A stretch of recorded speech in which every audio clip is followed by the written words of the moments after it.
Tizob ota ziyoratgohi.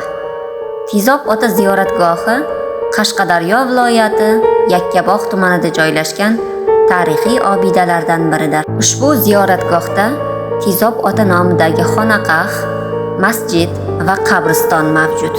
Xonaqah 16-asrda pishiq g'ishtdan qurilgan.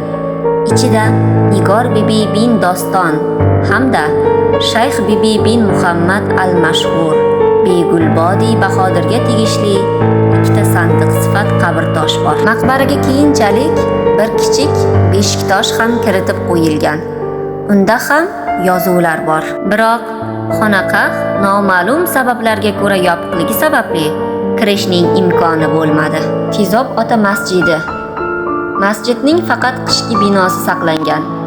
Masjid pishiq g'ishtdan qurilgan bo'lib, sho'rolar zamonida qarovsiz ahvolga tushib qolgan edi va mustaqillik davrida ta'mirlanib, asl qadimiy holi tiklandi. Taxminlarga ko'ra, masjid Tizob ota maqbarasidan oldin qurilgan bo'lishi mumkin. Biroq ular ko'p jihatdan juda o'xshash.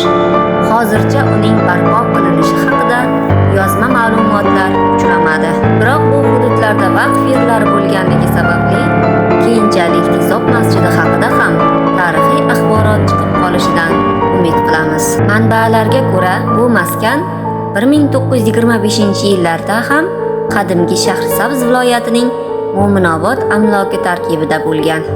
Xulosa o'rnida shuni aytish mumkinki, Tizob ota ziyoratgohi va masjidi Yakkabog' hududining muhim tarixiy me'moriy hamda ma'naviy maskanlardan biri bo'lib, ular xalqning diniy qadriyatlari hamda me'morchilik an'analari va milliy merosini o'zida aks ettirgan obida bo'lib qolaveradi.